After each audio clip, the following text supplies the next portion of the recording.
Eh bien, écoutez, bonjour à tous. On est ravis d'avoir une telle audience. Donc, merci d'assister à ce Brain Breakfast virtuel. Alors, vous avez droit au café, vous, tout au long, hein. On préférerait vous avoir vraiment partagé cette tasse de café avec vous, mais voilà.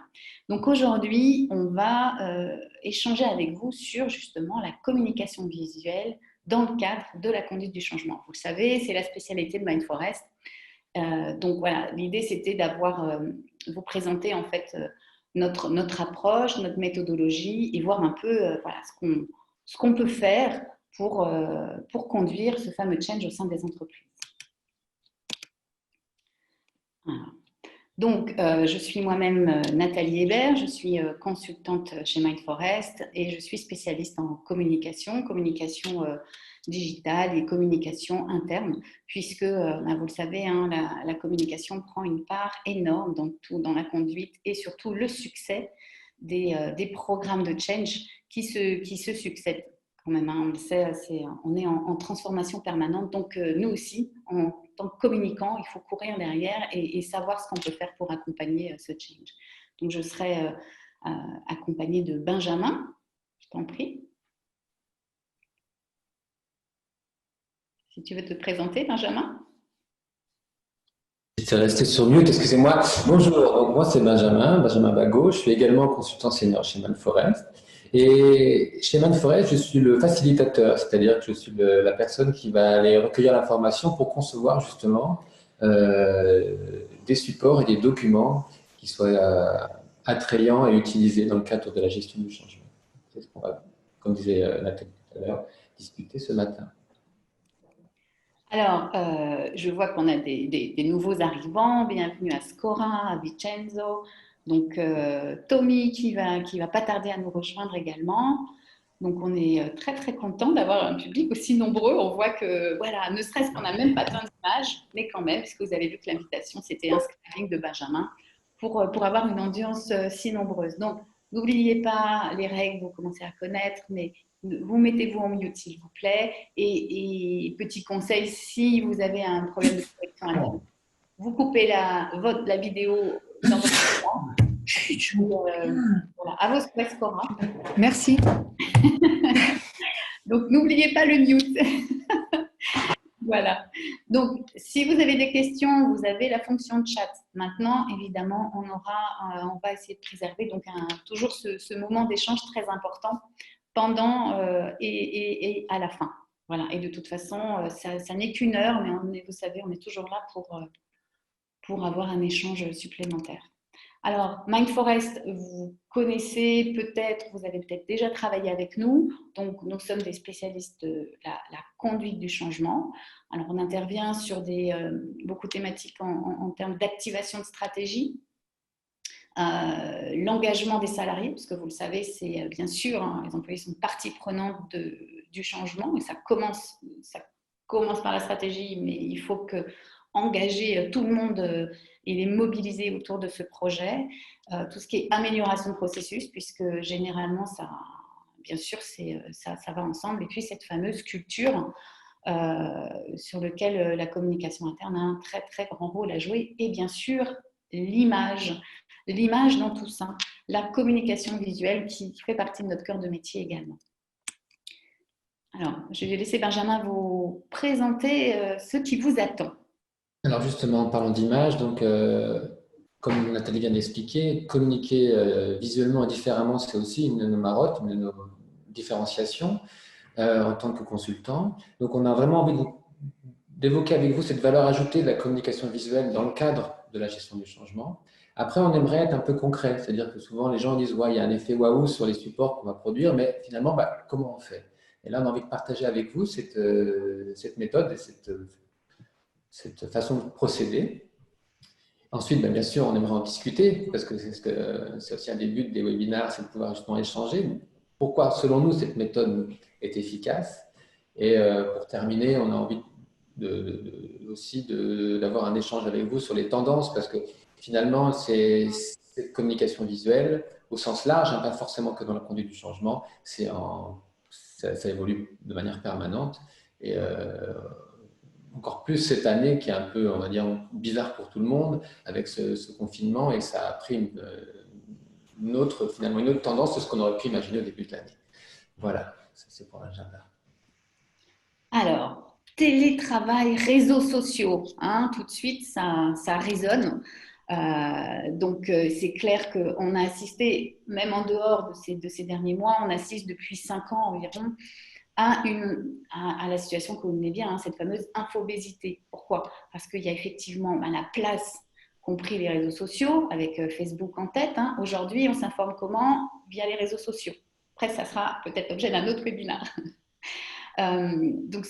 Aujourd'hui, c'est les principaux vecteurs d'information. Du côté professionnel, ça, on a les mails. Voilà, les mails n'arrêtent pas. On a les guidelines. Et en plus, aujourd'hui, on me disait, le bureau s'est délocalisé à la maison. Donc, aujourd'hui, on est dans un contexte informationnel, une culture du jamais off. Donc, on a notre problématique aujourd'hui, c'est ce fameux temps de cerveau disponible. Puisque un employé moyen, donc on consommait en 2014 100 000 mots par jour. Donc, ça, c'est l'équivalent d'un roman de 500 pages. Vous imaginez aujourd'hui, notre cerveau qui est sollicité par tout, entre le mobile, les mails, donc tout cet apport de mots, on a un temps de cerveau extrêmement réduit. Aujourd'hui, on dispose donc vos équipes, vos collaborateurs disposent de 12 minutes de temps de cerveau. Donc ça, c'est une donnée de 2016, c'est le Nouvel Obs qui avait fait paraître déjà à l'époque un article dessus, donc ça se trouve, ça a encore diminué. Donc ces 12 minutes de temps de cerveau sont extrêmement précieuses, et l'objectif, c'est comment on peut atteindre, donc se faufiler dans ces 12 minutes et marquer nos collaborateurs par rapport à cette conduite du changement. Alors, pourquoi ça peut marcher, cette communication visuelle? Pourquoi l'image aujourd'hui, hier aussi, mais en tout cas, pourquoi est-ce qu'on l'a identifié vraiment comme un vecteur extrêmement puissant? Déjà, c'est physique, hein, on a parlé du cerveau. Pourquoi? Parce que l'image est processée 60 000 fois plus vite que le texte. 60 000 fois. D'autre part, l'autre avantage, c'est que ça réduit les risques d'interprétation. On n'a plus le problème linguistique, déjà, de langues différentes. On n'a plus, effectivement, l'effort à faire pour traduire le mot. Après, on peut avoir des sensibilités différentes. Hein. Après, on joue sur l'émotion. Et justement, c'est cette émotion qui va construire une expérience. On va tous avoir, vous voyez, vous avez le petit schéma à gauche. On le voit tout de suite, chacun va avoir une réaction et une approche différente. Mais en tout cas, vous allez quand même vivre une expérience. Et surtout, ça favorise la mémorisation, parce que qu'est-ce qu'on cherche en conduite de changement et en communication? C'est ce que les gens quand même retiennent un minimum des messages qu'on veut leur faire passer. Alors, la méthode des 3 messages clés, déjà, s'ils en retiennent un, on sera super content. Et donc, l'image peut vraiment, donc c'est prouvé, hein, favorise. Donc, vous avez ce ratio par rapport à un texte, donc, il y a 10 ou 20% de mémorisable contre 50%.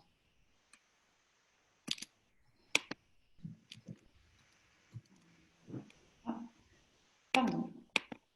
Alors, maintenant, on aimerait avoir un petit peu vous connaître, puisque donc vous êtes nombreux, on l'a dit, et on voudrait voir avec vous.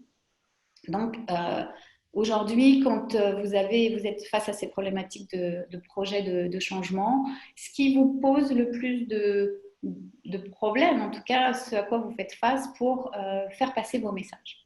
Donc, on va vous poser quelques questions. Donc, si tu veux bien, Jane, lancer le sondage.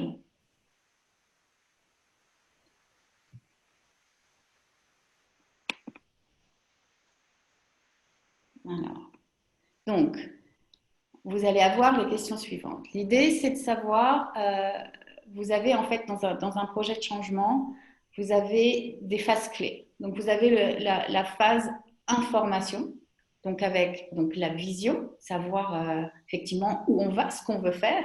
la raison d'être, pourquoi on y va, les bénéfices pour chacun. Ensuite, vous avez donc tout ce qui est modalité de mise en œuvre. Voilà, ok, très bien, j'ai compris, mais comment je fais maintenant?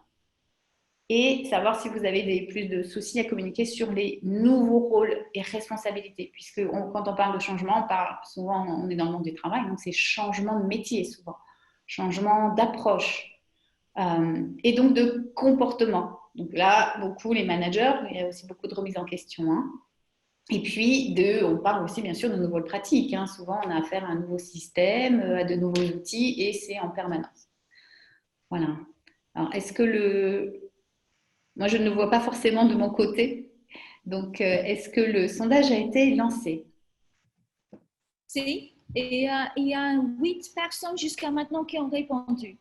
D'accord, très bien. Vous êtes un peu plus nombreux. Hein. Donc, alors, est-ce que c'est plutôt en phase de début sur la vision et la raison d'être? Ensuite, sur le pourquoi, sur les bénéfices et le comment, les modalités et l'impact finalement sur les gens, pour les responsabilités, comportements et pratiques. Vous avez voté? J'attends peut-être 2 minutes, on est à 81%. Donc, il reste peut-être 2 personnes qui ne sont pas décidées. Une personne encore. Ah, ça y est. Time out. Bon, merci, c'est rapide. Hein. C'est sûr qu'il faut se remettre un petit peu dans le contexte, mais déjà, ça vous donne à la fois les différentes étapes du changement sur lesquelles on intervient. Ah, je ferme le pôle alors. Très bien. Tu nous donnes les résultats? Super, Jane, merci. Voilà les résultats. Ah. C'est partagé hein, quand on voit comme ça. Alors, est-ce que vous voyez tous les résultats? Oui, oui, oui. Ah, je ne les vois pas forcément. Je peux fermer, Nathalie? Oui, alors moi, je ne vois pas les résultats de mon côté, donc je vais laisser… C'est assez partagé. C'est-à-dire qu'on voit qu'il y a 40%, c'est tout ce qui est rôle et responsabilité, les changements de métier, mais également les nouveaux comportements. Finalement, c'est un peu la 33% partout parce que la vision et la raison d'être du projet est à 20%, mais ses bénéfices et aussi le former, faire adopter de nouvelles pratiques, c'est à 33%. Donc, on voit que finalement, il y a toutes les propositions, c'est pas qu'elles ont un poids égal, mais on voit que c'est partagé. Ça veut dire que finalement, il y a énormément de sujets qui sont à communiquer et à travailler dans le cadre d'un projet de changement. Et on voit bien que justement, c'est intéressant, on va en discuter parce qu'il y a beaucoup de sujets à aborder dans la problématique générale du changement. Donc, c'est intéressant. Et puis ça dépend aussi de la maturité. C'est ça que je veux dire. Ça dépend aussi de la maturité du projet. Est-ce que quelqu'un vous souhaite commenter un petit peu justement? Vous avez répondu. Alors, il y a beaucoup sur les changements de métier. Est-ce que quelqu'un veut bien s'exprimer sur ce choix et nous raconter un peu la situation à laquelle il ou elle fait face?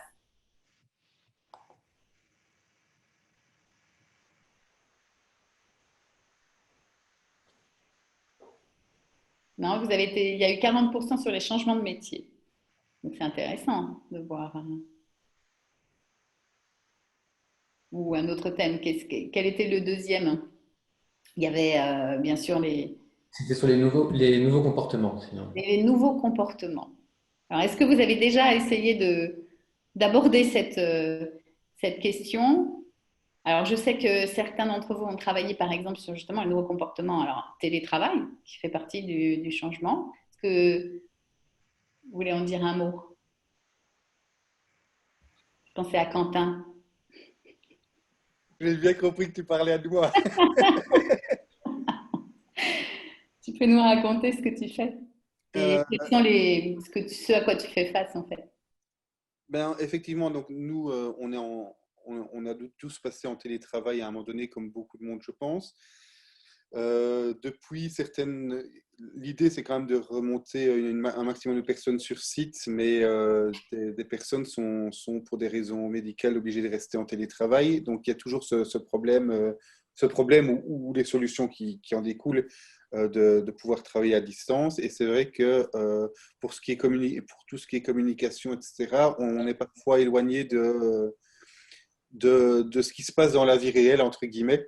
Et c'est vrai que moi c'était plus les nouvelles pratiques, etc., j'avais plus noté ça, parce que on n'est pas toujours au courant de ce qui ressort. C'est plus difficile d'être informé parce qu'on n'a plus les mêmes contacts avec les gens.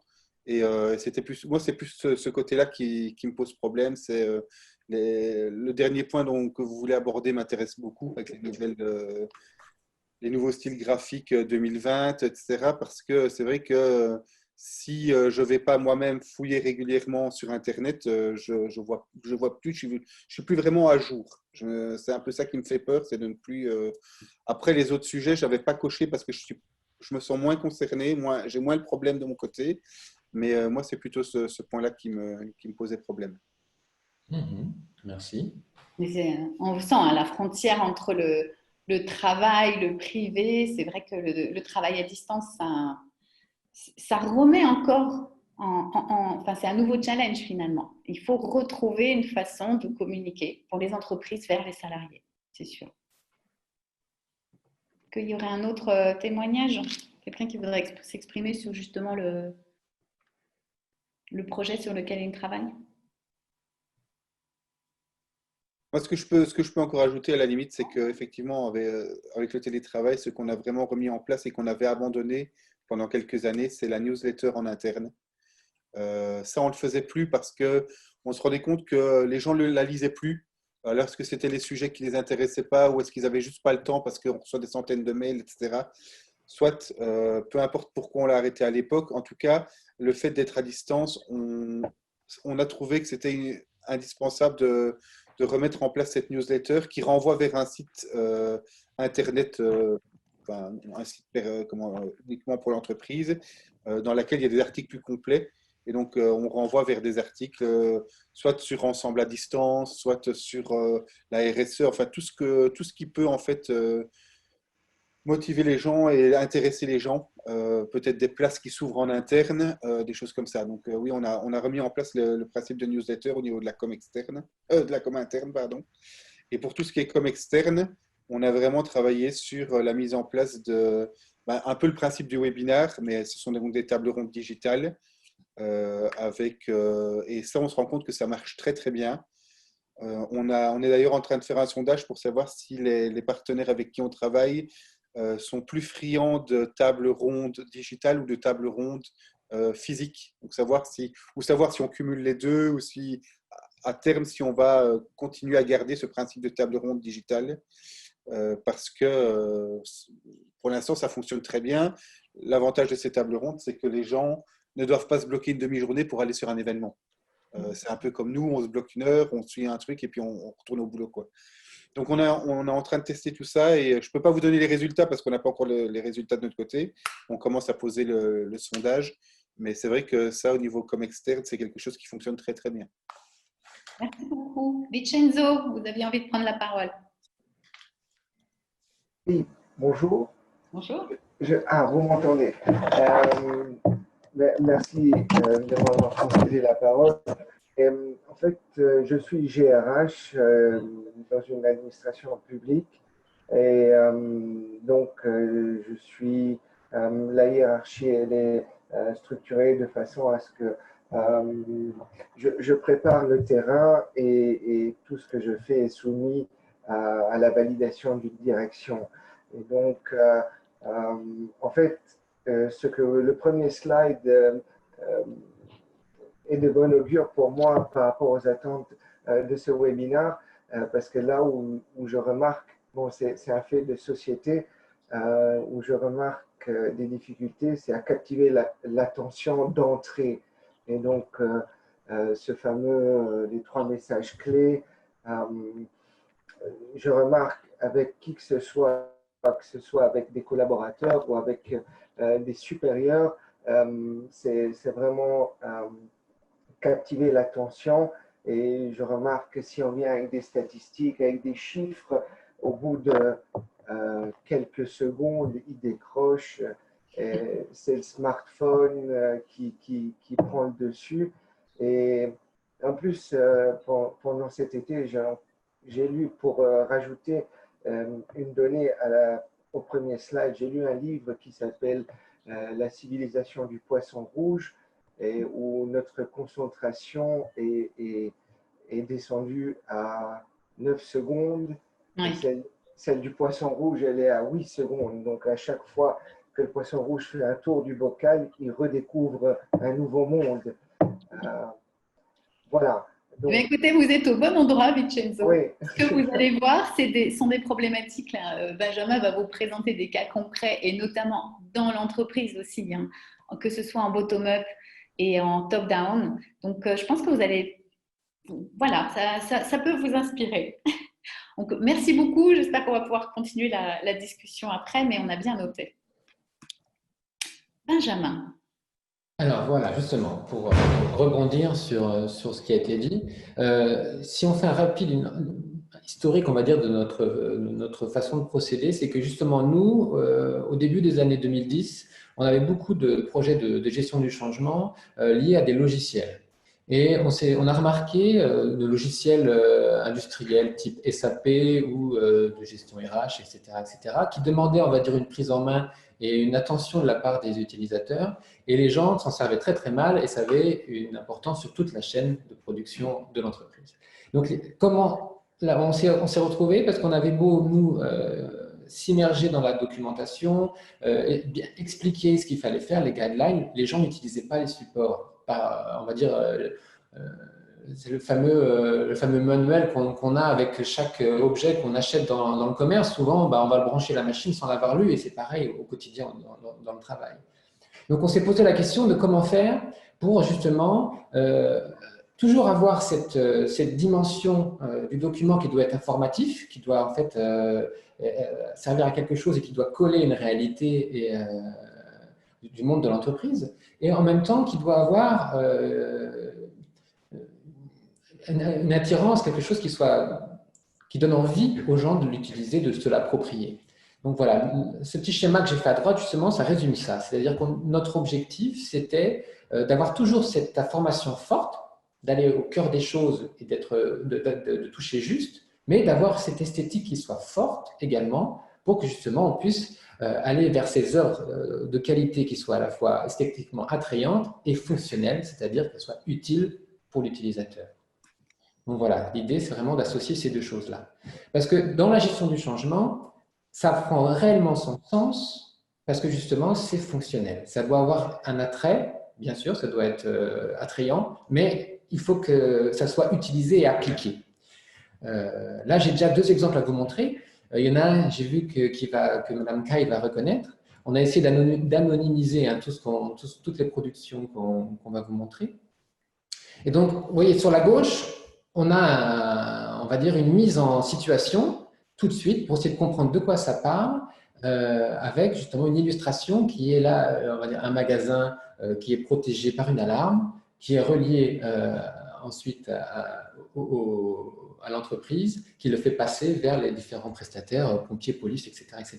Et donc, la mise en situation, elle permet de greffer autour toutes les subtilités du produit et de la solution en question. Et à droite, on a quelque chose qui paraît comme ça un peu compliqué, mais c'était justement l'immersion dans la refonte de tous les processus liés à la refonte d'une organisation au niveau monde pour construire une usine. Vous allez me dire, qu'est-ce qu'il y a de plus compliqué de construire une usine? Et donc là, on a réussi à tout mettre sur une page. Donc, c'est vraiment d'avoir une vue très, très, très macro pour que les gens puissent adhérer à l'idée qu'on va changer le processus pour comment faire une usine différemment. Vous voyez ce que je veux dire? Donc, ça doit être attrayant, se dire, mais qu'est-ce que c'est que ça? Et ensuite, c'est un but fonctionnel. Et si on est intéressé, on doit aller plus loin ensuite. Donc, c'est vraiment des portes d'entrée aussi. Ça, ce qu'il faut aussi intégrer, c'est que là, vous voyez la production finale. Mais ce qui est très intéressant, c'est toute la démarche amont. Parce qu'en fait, vous imaginez que, évidemment, ça nécessite un projet comme ça, beaucoup de collaboration en interne. Et du coup, ça nécessite aussi que les gens se posent toutes les questions. Donc, même au niveau opérationnel, c'est extrêmement efficace pour l'entreprise. Ça contribue énormément, même à la réussite du projet en tant que tel. Voilà, à vraiment avoir identifié toutes les étapes et aussi, bien sûr, en termes de communication derrière. Mais en tout cas, ça aide aussi à exécuter les process en tant que tels. Et vous imaginez le manuel qu'il faudrait avoir pour avoir tout ça. Je vous laisse imaginer le nombre de pages. Voilà. Donc, finalement, la première des choses, c'est d'être centré sur l'utilisateur. C'est-à-dire que dans la gestion du changement, dans une organisation, notre cible, l'utilisateur, il va se poser des questions. Quand il va se retrouver face au support, face à l'information qu'on va lui donner. Il va se dire de quoi s'agit-il, pourquoi moi, c'est pourquoi je suis concerné par cette documentation. Ensuite, il va se dire qu'est-ce que je suis supposé faire, qu'est-ce qu'on attend de moi. Et une fois qu'il va comprendre ça, il va se dire qu'est-ce que je dois savoir pour faire ce qui est attendu de moi. Parce qu'il va peut-être falloir que je m'intéresse un peu un minimum, parce que si on m'attend au tournant, il faut que j'agisse. Et voilà, finalement, les questions coulent de source. Quand dois-je agir par rapport à ça? Donc ça, c'est l'ensemble des questions que l'utilisateur doit se poser. Et que nous, on doit avoir en tête quand on construit le support. Parce que de manière plus large, après, on va essayer de réfléchir comment on va éclairer l'information. Comment on va la filtrer, établir des relations, la hiérarchiser, donner du sens, etc., etc.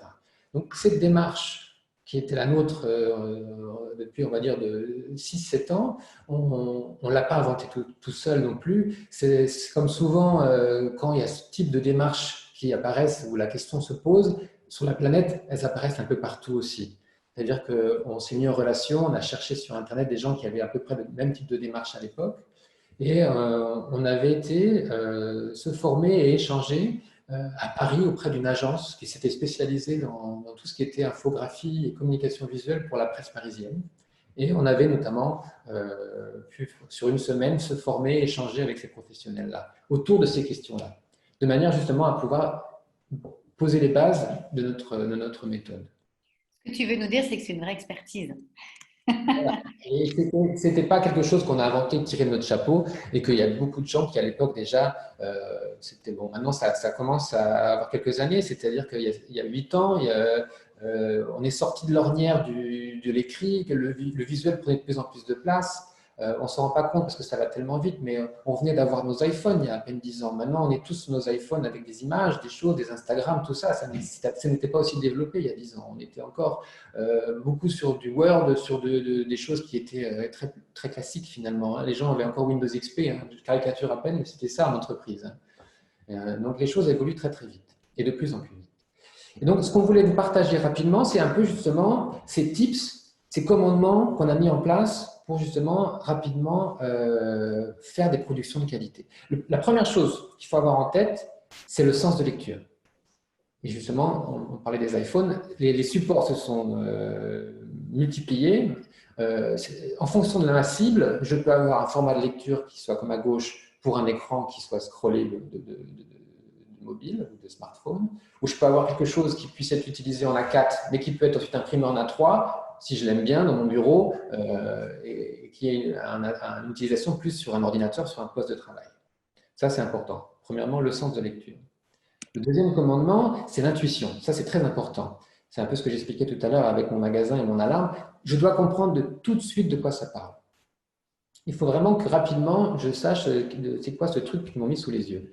Là, par exemple, on a la première image qu'on voit, c'est un collaborateur qui n'est pas bien, qui a mal au crâne et qui est stressé. Et autour de son poste de travail, on va pouvoir justement décliner des chiffres, expliquer pourquoi en fait ce collaborateur est stressé. Finalement, on voit d'abord le personnage, après je lis le titre, après je regarde l'horloge, on parle du présentéisme, après on montre des chiffres et on parle du stress au travail. Donc finalement, la porte d'entrée, c'est l'image, c'est le personnage qui n'est pas bien. Le troisième commandement à suivre, c'est la hiérarchie. C'est-à-dire que souvent, on va recevoir énormément d'informations, un peu disparates, ça va passer beaucoup par des interviews, et finalement, là où on doit aider, on va dire, la personne qui est demandeuse, c'est de l'aider à hiérarchiser, à structurer en fait sa communication et de savoir voilà, où on veut aller, de quoi ça parle. Là, par exemple, on a le cas assez compliqué où il fallait présenter une solution d'Internet des objets qui fonctionne par en fait des différents types de réseaux et de structures concrètes. C'est-à-dire qu'on a à gauche, on a un type en en nid d'abeille, c'est un type de réseau qui est en fait les réseaux comme on connaît de téléphone portable. Et à droite, on a d'autres types de réseaux qui fonctionnent avec des bornes. Tout ça, pourquoi? Pour avoir une application qui est très très large, ce qui est en bas de la page, vous voyez, c'est toute l'Internet des objets qui existent aujourd'hui, hein, pour pucer un tableau de la Joconde ou se garer sur un parking ou savoir s'il reste des bonbons dans la machine à café. Et tout ça, ça remonte où? Vers une centrale, bien sûr. Il y a une entreprise, il y a des services qui vont analyser et gérer toutes ces données. Donc voilà, l'idée, c'est vraiment rapidement savoir de quoi ça parle, le contexte, et bien après, ce qui est important, la couche, c'est de structurer l'information pour bien comprendre. La quatrième chose qu'il faut avoir en tête quand on veut communiquer visuellement, c'est bien sûr l'esthétique. Et ça, finalement, c'est le plus facile. C'est celle qu'on a toujours en tête parce qu'on veut rendre quelque chose qui soit beau, parce que plus ça sera attrayant, plus les gens auront envie d'y aller. Et donc là, on a mis quelque chose justement qu'on a fait en 2020. Ça, c'est quelque chose de public. C'était pour le Mercure de la Chambre des commerces. Donc voilà, plus c'est intéressant, plus j'ai envie de lire et de savoir de quoi ça parle. En l'occurrence, c'est un processus pour un chef d'entreprise pour recruter un apprenti. Donc voilà, ça c'est les 4, on va dire, on a pris les 4 credos, 4 tips à avoir en tête parce qu'on doit toujours se dire comment la personne va recevoir le document que je conçois. Parce qu'on est dans la théorie de la communication assez classique. Dans la transmission-réception d'un support, on passe par tout un tas de préjugés, qu'en plus au Luxembourg qui sont culturels, les gens viennent de toute l'Europe, au Luxembourg, même du monde. Donc chaque personne a également une expérience, une façon d'avoir un type de diplôme, un parcours différent, et il faut avoir ça en tête, c'est-à-dire qu'il faut pouvoir répondre à la cible qui a été définie. Voilà. Et quand on a réussi à intégrer toutes ces choses, on peut commencer finalement le travail que moi je trouve le plus intéressant, c'est le fameux travail de facilitation qui se traduit par juste un papier et un crayon. C'est-à-dire que la genèse de la communication visuelle, elle va se faire avec un crayon à papier. Ça va être de griffonner, c'était là où on passe dans cette phase qui est une phase de design. C'est là où la communication visuelle, la consultance ou on va dire le métier de communicant, il se croise avec celui du designer, même si on n'est pas là pour designer une chaise, on est là pour faire le design de notre document. Donc là, on va structurer les choses, les hiérarchiser, leur donner du sens. On va échanger, parce que c'est un travail qui se fait à plusieurs. Et on va avoir au final un consensus sur justement réussir à mettre l'ensemble des informations de manière structurée et lisible. Et ensuite… Je vous rassure juste, effectivement, ça peut paraître… Benjamin a un talent incroyable pour ça. Maintenant, sachez que je peux vous donner des références de très bons livres pour apprendre à faire un peu de Scribing. Il y a aussi PowerPoint qui est là pour nous aider. Hein. Donc, ça ne remplacera jamais le logiciel, mais ça peut quand même aider à pouvoir aller sur cette étape. Et ensuite, on passe, merci Nathalie, à la version designée par un graphiste. Et là où on obtient le support final. Et là, c'est une étape qui n'est pas à négliger, qui est très intéressante, parce que c'est là où il y a justement la rencontre de deux mondes. Nous, on a appris et on a beaucoup de choses à échanger sur le sujet, c'est que on va dire les études d'art et de graphisme qui amènent à faire des web designers, des graphistes, etc. Souvent, voilà, ce n'est pas la même école que l'université où on va apprendre à structurer les choses. Et nous, ce qu'on essaie, c'est d'avoir un pont entre les deux. Et c'est intéressant parce que là où on va avoir des contraintes, nous, pour savoir que tout soit dans notre document, en termes de fond, le graphiste, il va dire, je n'ai pas la place, ou je ne peux pas, ou il y a la contrainte, on va dire réelle, il faut que j'arrive à tout mettre dans mon InDesign ou dans mon Illustrator.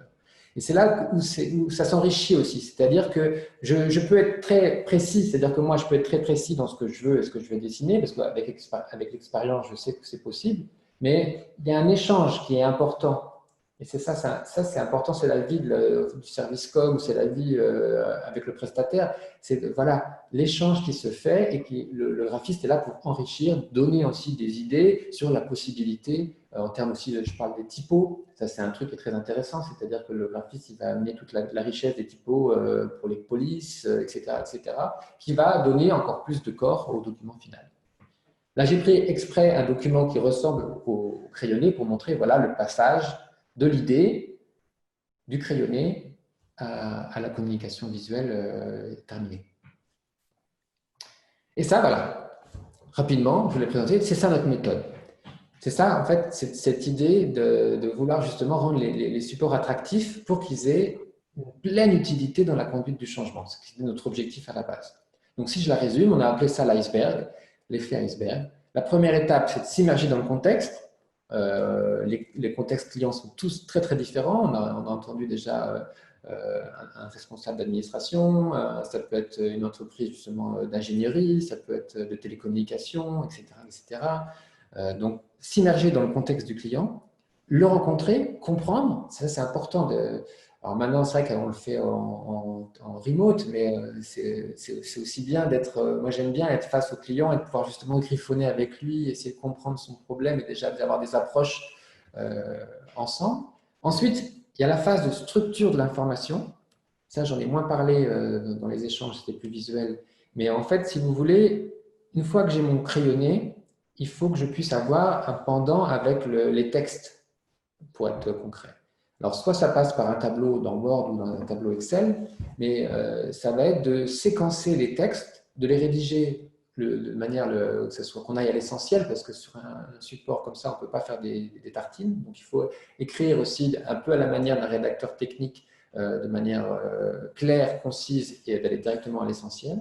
Cette partie-là, elle fait aussi l'office, il y a une validation avec le client, avec la personne qui est demandeuse, parce qu'elle va avoir son mot à dire dans son contexte d'entreprise, avec aussi le wording de l'entreprise qui est très important. Donc, une fois qu'on a conceptualisé le support, qu'on a les textes, on peut ensuite aller vers ce que j'expliquais juste avant, cet échange avec l'équipe graphique pour concevoir ce support qui doit normalement être conforme aux attentes, qui soit utile, utilisable et utilisé par les différents acteurs. Alors, c'est ce qui est intéressant, hein, c'est ce que vous disiez tout à l'heure par rapport au bottom-up et au top-down. C'est tout à fait des supports qui peuvent être utilisés en interne pour présenter des projets d'entreprise. Donc, on n'est plus au niveau forcément des… On peut sortir de la présentation PowerPoint plus classique pour avoir ce type de document que Benjamin va nous présenter. Oui, c'est-à-dire que la majorité des demandes qu'on a, ça va être d'expliquer une information à on va dire une cible assez large. Donc, ça va partir de la direction qui, dans le cadre de son projet de gestion du changement, dit écoutez, voici les messages qu'on doit faire passer, aidez-nous justement à passer au travers de l'attention pour que les gens comprennent ce qu'on attend d'eux. Mais ça peut être aussi l'inverse, et c'est intéressant, c'est plus rare, mais ça peut être aussi un management qui doit rendre des comptes à une direction ou qui doit expliquer des grandes orientations qui doivent être prises en compte à une hiérarchie. Par exemple, ici, c'était intéressant, c'était un directeur d'administration dans l'aéronautique qui devait expliquer justement au Conseil des ministres quels étaient les tenants et les aboutissants de l'égalité européenne par rapport aux directives et au ciel européen, quelles étaient les différentes administrations dans lesquelles lui, directeur d'administration luxembourgeoise, faisait partie dans le cadre de l'Europe, quels étaient les différents acteurs qui existaient au Luxembourg dans l'aéronautique et dans l'aviation civile. Et ensuite, il fallait prendre des décisions qui étaient à intégrer dans le cadre du droit européen, et il fallait les présenter, expliquer les conséquences, et expliquer surtout ce qui se passe si on ne fait rien. Et le problème, c'est que l'attention d'un ministre, elle est encore plus courte. Alors, j'imaginais si c'est un poisson rouge, le ministre, le pauvre, il a tellement de choses à décider et à ingérer par jour. On a fait un séminaire ensemble avec la direction de cette administration pour justement essayer de présenter de façon claire, mais sans en réduire le sens. C'est-à-dire qu'il faut savoir être clair, mais que la personne qui prend la décision, elle ait toutes les solutions en face d'elle. Mais qu'elle puisse rapidement comprendre le contexte et qu'elle puisse dire, voilà, ça c'est la solution que je vais prendre. Donc ça, c'était intéressant, c'était aussi de montrer que ça peut… la communication visuelle, elle fonctionne de manière aussi bottom-up. Et là, j'ai un autre exemple, je vais aller plus rapidement dessus, c'était aussi un manager qui devait passer un peu son grand oral devant son conseil d'administration qui devait expliquer, on va dire, tous les éléments, on va dire, en termes de chiffres sur ces différents produits, comment fonctionne, on va dire, l'installation du nouveau produit, c'est ce qu'on a au centre. Et on en a fait des grands slides, parce qu'il a 4 grands produits. Et c'était sur les structures. C'est quelqu'un qui fonctionne, qui installe des structures justement de télécommunication. Et on en a fait aussi des petites vidéos. C'est-à-dire que ce qui est intéressant dans le processus, c'est qu'une fois qu'on a une infographie, qu'elle a été créée par des graphistes, on peut aussi, avec un animateur, la faire bouger pour en faire une petite vidéo qui peut être présentée en termes d'introduction. On va revenir sur cet aspect, mais c'est vrai qu'en fait, l'idée, c'est de faire vivre, en fait. C'est pas de présenter, c'est vraiment d'embarquer son auditoire et de faire vivre cette expérience. Hein. On parle d'expérience client, mais finalement, ces clients, c'est effectivement son auditoire. Hein. Donc, voilà. Après, on va vous montrer 4 exemples avec justement une notion, une grille qui est la nôtre. Toujours dans la gestion du changement, on a une grille qui classifie vos différents supports. Cette grille, pardon, elle s'appelle ICAP. ICAP pour informer, comprendre, adhérer, participer. C'est-à-dire qu'on va essayer de produire à différentes étapes d'un projet de gestion du changement, différents types de supports de communication qui auront un but différent en fonction de la maturité des gens par rapport à la problématique. On va commencer par des produits pour informer. Là, je vous ai mis, par exemple, clairement un produit qui informe de la genèse d'un projet voilà, ça c'est connu, c'est un projet, c'est commercial, c'est Ibou, c'est le web banking de la Poste. C'est en gros informer sur les chiffres, les fonctionnalités pratiques, ce qui s'est passé pendant 2 ans dans le cadre de ce projet pour que ça fonctionne. Là, le deuxième exemple, c'est pour faire comprendre. Souvent, c'est déjà un peu plus compliqué. Il faut, on va dire, pas prendre les oiseaux du bon Dieu pour des… Aide-moi, Nathalie, c'est quoi la phrase déjà? Pour des canards sauvages, c'est ça? Oh oui, j'aime beaucoup le canard, donc non, je ne sais pas. C'est qu'il faut donner, des fois, on va dire là, l'exemple, c'est une société avec des publics très variés. Vous avez reconnu des petits avions, ça va d'une personne qui va travailler comme manutentionnaire jusqu'à un pilote d'avion qui a beaucoup de comptes à donner, qui demande beaucoup de comptes à son entreprise et qui va comprendre et qui ne veut pas qu'on le prenne pour un imbécile, entre guillemets. Donc, il va falloir présenter les choses, pourquoi telle décision a été prise. Faire comprendre ça à un auditoire très large, de manière simple, visuelle, mais en même temps de pouvoir donner le maximum d'informations. Après, les gens vont picorer dedans, mais là, l'exemple type, c'était pourquoi nous allons changer la flotte d'avions avec ce type d'appareil. Vous allez dire, mais c'était un gros deal pour cette entreprise. Donc, il fallait expliquer que le coût d'un siège, on va dire, le revenu sur un siège d'avion baisse de manière continuelle, que les frais augmentent de manière, les taxes aéroportuaires et le kérosène augmentent, etc., que le marché est de plus en plus difficile. Et voilà pourquoi nous avons décidé d'acheter ce type d'avion. Donc, voilà. Ça, il fallait le faire sur une page. Donc, c'est pareil, même chose. Le troisième cas, ça va refaire sourire Madame Caille, c'est, je l'ai repris parce que je trouvais intéressant, parce que c'était une grosse somme de processus qui avait été modifiée sur une infrastructure qui était très complexe, construire une usine. Et c'était vraiment construire cette porte d'entrée vers cette nouvelle façon de faire. Aujourd'hui, c'est comme ça que nous allons concevoir nos projets. Et pour chaque étape, finalement, on peut rentrer dedans et il y a énormément ensuite de savoir à aller chercher derrière. Mais c'est vraiment une porte d'entrée comme un jeu de loi sur voilà, comment maintenant faire adhérer les gens à la nouvelle façon de fonctionner. Donc ça doit donner envie d'aller chercher toutes ces informations. Et ça, c'était intéressant. Donc voilà, finalement, ce que nous, on essaie de faire, c'est que les gens s'approprient ces documents, ces informations dans le bien de l'entreprise. Donc là, c'est un document qui est avant-après, si vous voulez. Comment on structure, vous voyez, l'information, le texte, de manière en rédaction technique la plus courte possible. Et on essaie ensuite de lui donner un sens visuel pour qu'on puisse le comprendre. Je pense que là, vous pouvez revivre un peu ça. Je pense que beaucoup d'entre vous, c'est un petit peu à gauche le document que vous recevez. Et voilà. Mais après, la traduction visuelle. Hein. Il y a, à mon avis, du vécu de certains d'entre vous là. Donc là, à gauche, c'était comment on change le numéro de compte avec le nouveau logiciel bancaire. Et enfin, je vais aller plus vite, sur la participation. C'est-à-dire que voilà, une fois que Dans un projet de change, on est mature. Là, on est sur, par exemple, un projet de transformation digitale. On attend quoi des gens? Dans le cadre à un moment donné, les gens ont été informés, les gens ont compris les enjeux, on les a fait adhérer via des ateliers ou autres, des nouvelles façons de fonctionner. Et maintenant, voilà, on termine. On attend, vous avez tous un rôle à jouer, c'était un peu le but de cette infographie par exemple, et on a chaque métier avec aussi des petits verbatim sur voilà ce que maintenant je dois faire dans le cadre de mes nouvelles fonctions. Ça, c'est très important, hein. C'est un questionnement qu'on entend beaucoup. C'est, puisque chacun, bien sûr, doit connaître sa place dans l'organisation, dans la nouvelle organisation. Ça fait partie, évidemment, des stress les plus importants et d'un projet de changement, hein. Ça, voilà. Donc ça, c'est vraiment une façon d'aborder de manière très, très claire et que chacun se retrouve dans ce schéma de transformation.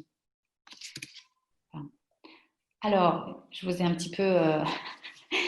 j'ai un peu spoilé la fin. Je vais reprendre juste la parole sur les tendances graphiques, puisque c'est une attente bien légitime.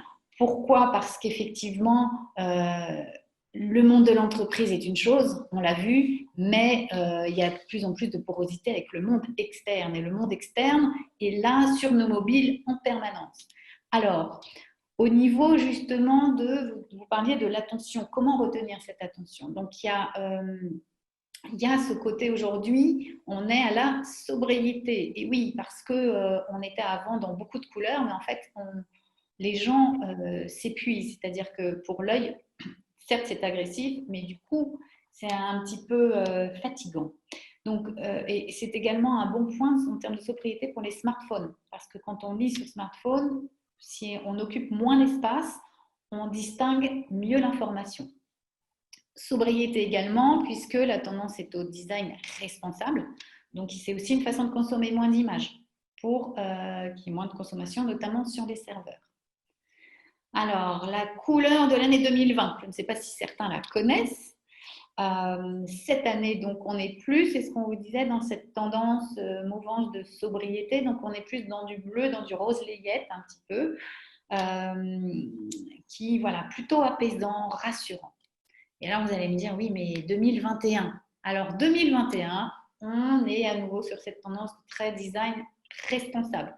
Donc, vous avez deux tendances. Vous avez l'aqua green, donc un genre de vert eau, et le grey brown, qui est en fait un marron très clair qui tire sur le beige. Donc, c'est vraiment là, on est dans un peu retour à la nature, retour à la terre. Donc, pensez vos créations en ce sens. Au niveau des styles, donc, on est récemment donc, collage, découpage, et puis toujours un peu le street art qui est là pour nous rappeler que l'art peut prendre plusieurs dimensions, et oui, même en entreprise. Tu évoquais tout à l'heure, Benjamin, la typo. Donc, effectivement, les typos, super important, puisque le message, on reste quand même dans le mot, mais donc dans les titres, puisqu'on retient à peu près quand même surtout les titres et les intertitres, hein. Donc, certains arrivent à créer donc, leur propre police de caractère. Donc ça, bien sûr, on vous encourage à le faire. Sinon, on est sur des typos très grasses et plutôt larges qui tiennent de l'espace. Voilà, sur des aplats. Alors, la suite.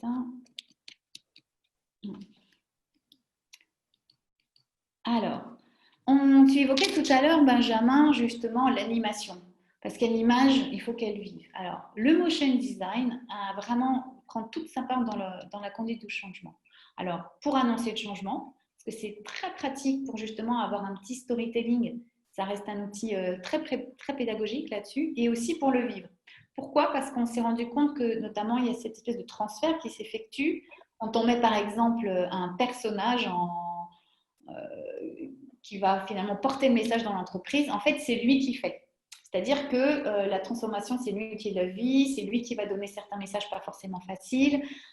Et donc, ça devient un peu le personnage de l'entreprise. Nous, chez Mindforest, il s'appelle Kevin, par exemple. Voilà. Donc, Kevin nous accompagne notamment dans notre démarche RSE. Alors, ce qui est intéressant, c'est que du coup, dans la démarche, c'est que l'utilisateur n'a pas besoin d'imaginer quoi que ce soit en lisant le texte. C'est-à-dire qu'il va se connecter, il va juste connecter des images dans sa tête. Donc, ça devient beaucoup plus mémorisable. Donc, on l'utilise beaucoup, par exemple, sur de la sensibilisation à la cybersécurité. Vous voyez les petits extraterrestres à côté. Au niveau des chartes comportementales ou encore un nouveau parcours client, par exemple. Voilà, pour des formations sur des outils. Alors, la vidéo a de beaux jours devant elle, hein, on le sait. Donc, la référence aujourd'hui sur les réseaux sociaux, c'est Combini et bien sûr le principe du short content, hein, 1 minute 30 pas plus, sinon ça y est, on est perdu, c'est déjà beaucoup plus que poisson rouge, c'est déjà bien. Donc on est dans le snacking content. Donc là c'était aussi, on a des vidéos voilà, qu'on fait aussi pour présenter les gens de manière très rapide et si possible sur mobile. Pensez vidéo verticale. Vidéo verticale, aujourd'hui, ont plus de 90% de visibilité en plus hein, qu'une image, en tout cas sur Internet. Voilà. Juste un petit, quand même, petite zone d'attention. La consultation sur smartphone, c'est une consommation d'informations un peu différente qui est avec une attention réduite. Donc, voilà. Bon à savoir. Et la newsletter dans tout ça. Donc, Quentin, tu évoquais tout à l'heure effectivement le retour à la newsletter. Alors, je suis ravie de l'entendre parce que c'est effectivement le cas. Alors, oui, elle n'est plus print. Ça, c'est la tendance responsable. Oui, elle est mobile, même si on l'a vu, effectivement, il y a un taux d'attention un peu moindre, mais au moins sur des messages clés très rapides, ça passe. Et elle est droite au but. Oui, on n'écrit plus de longs articles. Une interview, ça sera peut-être plutôt avec un lien sur une vidéo. Et bien sûr, elle est sociable. C'est-à-dire qu'on met des liens, que ce soit sur un intranet, on met des likes, elle est interactive, on laisse des commentaires, etc. Voilà. Donc, tout ça en termes de design, en termes d'utilisation, que ce soit de l'image ou autre, on est toujours dans la tendance et bien sûr, un projet de conduite de changement s'accompagne par une campagne de communication régulière. On fait le point sur les avancées, on donne la parole aux gens, on célèbre les succès et on explique pourquoi on fait les choses et où on va. Voilà. Alors, les prochaines dimensions, parce que voilà ce qu'on vit aujourd'hui et demain, voilà ce qu'on aimerait vous faire vivre. Donc, au niveau graphique, on a la 3D. Donc, vous voyez, c'est vraiment, on n'est plus dans le flat, hein, on sort, on fait vivre les choses. Et puis, la VR, parce qu'en termes de… Donc, aujourd'hui, on a un besoin croissant de collaboration à distance. Et il y a des outils aujourd'hui, alors comme Roomy VR par exemple, qui permettent de réaliser des conférences en live dans un environnement virtuel. Alors, moi, je pense à quoi? Je pense par exemple à des nouveaux collaborateurs, à des présentations de métiers. Voilà, donc toute l'intégration finalement de ces nouvelles ressources qui pourraient être tout à fait intéressantes pour votre entreprise, pour assurer des formations. Voilà. Donc, on est là, effectivement, beaucoup dans l'expérience employée. Donc, on n'y est pas encore, mais c'est vraiment des choses avec lesquelles il faut prendre en compte et vers lesquelles on voudrait aller. Voilà, mais écoutez, nous sommes arrivés, en tout cas, à la fin de notre démonstration. Donc, je vais laisser Benjamin vous résumer, si vous n'êtes pas encore complètement convaincu, en quoi la communication virtuelle a toute sa place dans vos projets de conduite de changement. Donc voilà, quelques mots pour terminer. C'est-à-dire que voilà, ce qu'on a essayé de vous faire comprendre, faire passer comme message justement, c'est que cette communication visuelle, elle est là pour réconcilier le beau mais le fonctionnel, l'utiliser, ce qui soit utilisable. Que voilà, c'est la preuve qu'un support il peut être riche en informations, qui ait du sens, mais qui soit attractif. Que c'est une réponse aux besoins de la communication écrite efficace, c'est-à-dire qu'il faut qu'on s'adapte aux usages. Les usages, Nathalie vient de l'expliquer, et on a toujours une idée de prospective, ils changent tout le temps, donc cette idée d'avoir une veille régulière sur les usages et aussi sur les tendances. Et dans notre cadre de la gestion du changement, cette méthode, ce qu'on a mis en place, ce traitement analytique et graphique de l'information, et voilà, il permet de délivrer la juste information et d'être sûr d'avoir en fait ce que moi j'appelle le retour sur information. Finalement, c'est quoi mon retour sur information? Par rapport au temps, à l'énergie que je veux dépenser, qu'est-ce que les gens vont en retenir? Ben voilà. C'est une réponse, c'est pas la réponse, mais c'est une réponse pour justement essayer que les efforts finalement en tant que communicant je vais mettre en place ne soient pas vains. Voilà. Voilà, alors vous avez sûrement quelques questions. Il nous reste 5 minutes pour échanger un petit peu. Sachez que le webinaire donc, est enregistré, donc on le mettra à disposition de toute façon et on le relaiera sur notre compte LinkedIn si vous avez envie de le partager avec des collaborateurs par exemple. Est-ce qu'à ce stade, vous avez des questions ou des commentaires après tout cet apport d'informations? Vous avez déjà épuisé vos 12 minutes.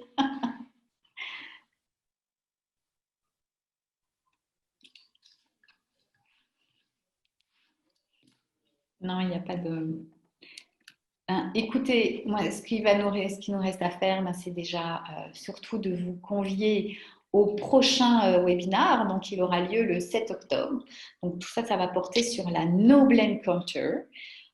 Voilà, donc on espère que vous pourrez nous réserver un peu de temps, donc toujours 9h à 10h. On vous enverra bien sûr une invitation via notre newsletter. On vous rappelle qu'effectivement, vous êtes certainement abonné, mais n'hésitez pas à la conseiller et puis à nous suivre sur LinkedIn. D'ailleurs, si vous avez des questions encore, n'hésitez pas, vous pouvez nous interpeller sur LinkedIn, Benjamin ou moi. Voilà, on sera ravis de continuer cet échange. Si vous avez encore un petit peu de temps, si quelqu'un a envie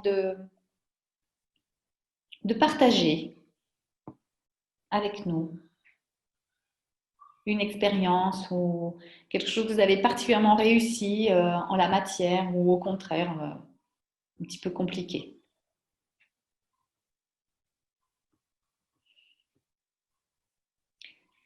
Ben écoutez, nous on a été ravis de vous avoir. Vous êtes restés jusqu'au bout, donc c'est que la bonne nouvelle, c'est que l'audio, ça marche aussi. Le visuel aussi, on le sait, hein, tout ça, c'est extrêmement complémentaire.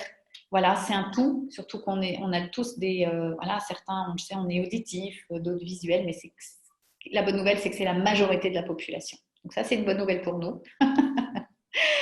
Et écoutez, à ce stade, on vous souhaite une excellente journée et on espère que on vous a inspiré aujourd'hui et donné envie. Voilà. Donc on vous dit à très bientôt sur les réseaux sociaux, puisque tout le monde y est, et par LinkedIn si vous le souhaitez. Merci beaucoup. Merci aussi.